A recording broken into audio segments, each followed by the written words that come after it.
அனைவருக்கும் வணக்கம். நம்ம டெய்லி ஹிந்தி நியூஸ் பேப்பர் பார்க்குறோம். இன்றைக்கி என்ன இம்பார்ட்டன்ட் ஆர்டிகல்ஸ் இருக்குது அப்படிங்கிறத பார்ப்போம். ஸோ ஸ்டார்டிங்கில் பார்த்தோம்னா நமக்கு எடிட்டோரியல் பேஜில் ஒரு முக்கியமான விஷயம் கொடுத்துருந்தாங்க. India steel frame does need a check அப்படின்னு சொல்லி கொடுத்துருக்காங்க. ஸோ இந்தியா ஸ்டீல் ஃப்ரேம்னு யார் சொல்ல வராங்க அப்படின்னு பார்த்தோம்னா இந்தியன் அட்மினிஸ்ட்ரேட்டிவ் சர்வீஸ் அவங்கள தான் சொல்ல வராங்க. ஐஏஎஸ் ஆஃபீஸர்ஸ் பற்றி தான், ஐஏஎஸ் அந்த ஒரு மெஷினரியை பற்றி தான் இந்த இடத்துல சொல்ல வந்திருக்காங்க. So does need a check அப்படின்னா அவங்களுக்கு சில ரிஃபார்ம்ஸ் தேவை அப்படிங்கிறத கொடுத்துருக்காங்க. தேவையா அப்படிங்கிறத இந்த இடத்துல பேசியிருக்காங்க. ஓகேங்களா? ஸோ இந்தியாஸ் ஸ்டீல் ஃப்ரேம், ஓகேங்களா, எதுக்காக அப்படின்னு பார்த்தோம்னா ஸோ ஐஏஎஸ் ஆஃபீஸர்ஸ் அவங்கள ரிலேட் பண்ணி கோர் பாயிண்டாக என்ன சொல்லியிருக்காங்க அப்படிங்கிறத நம்ம பார்ப்போம். சரியா? ஸோ ஃபர்ஸ்ட் அவங்களுக்கு ப்ரொமோஷன்ஸ் இருக்குது, டிரான்ஸ்ஃபர்ஸ் இருக்குது, நிறைய இடத்துல அவங்கள செக்ரட்டரிஸாக அப்பாயிண்ட் பண்ணுறாங்க. இந்த மாதிரி இந்தியாவோட க்ரோத்தில் ரொம்ப முக்கியமான ஒரு ரோலை ப்ளே பண்ணுறவங்க யார் அப்படின்னு பார்த்தோன்னா ஐஏஎஸ் ஆஃபீஸர்ஸ் தான். ஸோ அவங்களுக்கு நிறைய விஷயங்கள், நிறைய இடத்துல அவங்கள தான் நம்ம டிபெண்ட் பண்ணி இருக்கோம். ஆப்வியஸ்லி நம்ம கவர்னன்ஸ் அப்படின்னு பார்க்குறப்ப. சரிங்களா?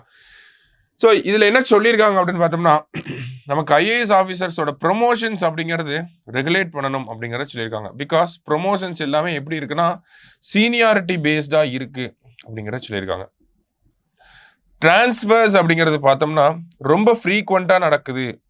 அதுவும் இந்த டிரான்ஸ்ஃபர்ஸ் அப்படிங்கிறது பொலிட்டிக்கலி மோட்டிவேட்டடாக இருக்குது அப்படின்னு சொல்கிறாங்க. ஓகேவா?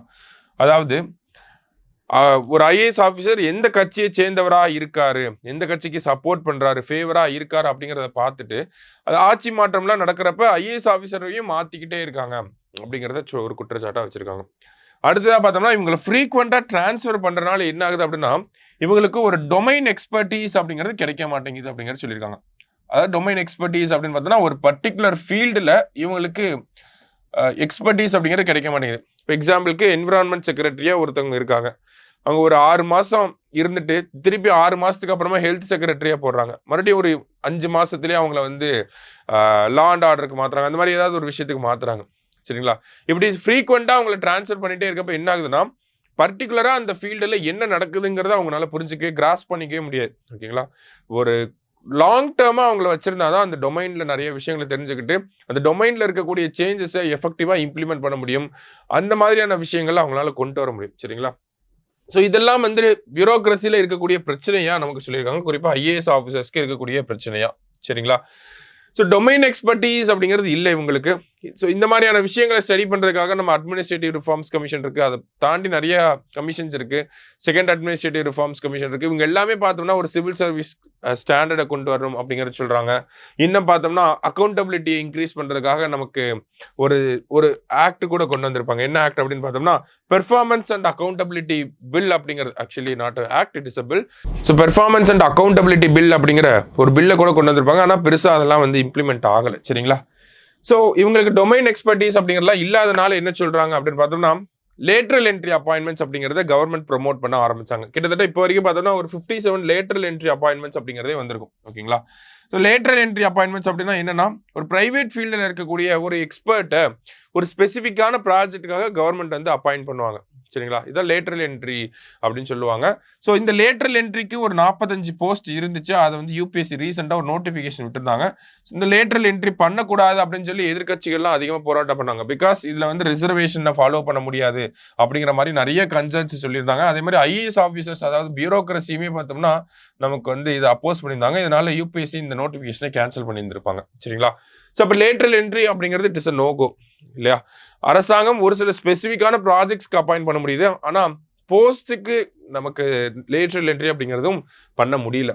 அப்போ நம்ம எஃபிஷியன்சி அப்படிங்கிறது ஆல்ரெடி இருக்கக்கூடிய ஸ்ட்ரக்சரை வச்சே தான் நம்ம மாற்றி ஆகணும். இப்போ எப்படி மாற்றலாம் அப்படின்னு பார்த்தோம்னா பெர்ஃபார்மன்ஸ் பேஸ்டு ப்ரொமோஷன் இருக்கணும் அப்படிங்கிறத சொல்கிறாங்க. ராதர் தான் சீனியாரிட்டி பேஸ்டு ப்ரொமோஷன். ஒருத்தர் எப்படி ஒர்க் பண்ணுறாரோ அவரோட பெர்ஃபார்மன்ஸை பேஸ் பண்ணி அவரோட அக்கௌண்டபிலிட்டியை பேஸ் பண்ணி தான் நமக்கு ப்ரொமோஷன் அப்படிங்கிறது இருக்கணும். சீனியாரிட்டியை பேஸ் பண்ணி இருக்கக்கூடாது அப்படிங்கிறத சொல்கிறாங்க. அடுத்தது இந்த பொலிட்டிக்கலி மோட்டிவேட்டட் டிரான்ஸ்ஃபர்ஸ் அப்படிங்கிறத கம்மி பண்ணணும் அப்படிங்கிறத சொல்கிறாங்க. எஃபெக்டிவ் ட்ரைனிங் அண்ட் மானிட்டரிங் அப்படிங்கிறது இருக்கணும்னு சொல்கிறாங்க. சுப்ரீம் கோர்ட் கூட இதுக்காக ஒரு விஷயம் சொல்லியிருப்பாங்க. என்ன அப்படின்னு பார்த்தோம்னா சிவில் சர்வீசஸ் போர்டு அப்படிங்கிறத எஸ்டாப்ளிஷ் பண்ணலாம் அப்படிங்கிறத சொல்லியிருப்பாங்க. ஸோ இந்த மாதிரி ஏதாவது ஒரு விஷயத்தை நம்ம கொண்டு வரலாம்.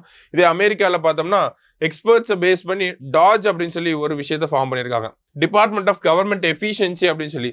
ஸோ இந்த டிபார்ட்மெண்ட் ஆஃப் கவர்மெண்ட் எஃபிஷியன்சி பார்த்தோம்னா அரசாங்கத்தோடைய வேலைப்பாடுகளில் இன்எஃபிஷியன்சியை கம்மி பண்ணுறதுக்கு, தேவையில்லாத அமைப்புகளை வந்து கேன்சல் பண்ணுறதுக்கு, தேவையில்லாத செலவுகளை கட்டுப்படுத்துறதுக்கு இந்த மாதிரியான விஷயங்கள்லாம் பண்ணுறாங்க.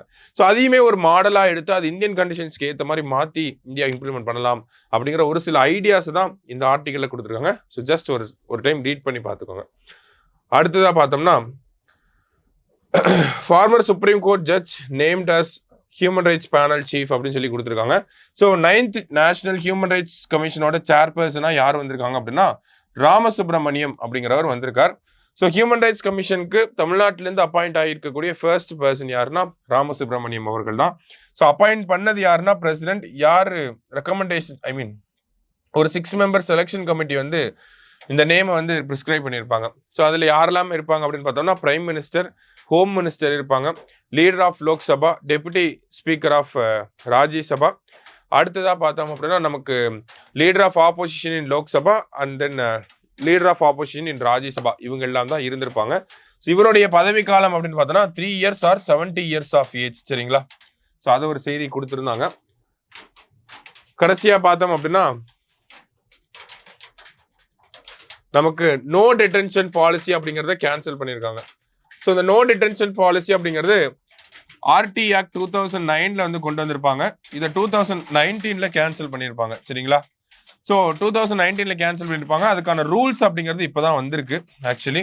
ஸோ இதில் 5th ஸ்டாண்டர்டுக்கும் 8th ஸ்டாண்டர்டுக்கும் சென்ட்ரல் கவர்மெண்ட்டில் இருக்கக்கூடிய ஸ்கூல்ஸ், அவங்களுக்கு கட்டுப்பாட்டில் இருக்கக்கூடிய ஸ்கூல்ஸில் டிடென்ஷன் அப்படிங்கிறது இருக்காது. சரிங்களா?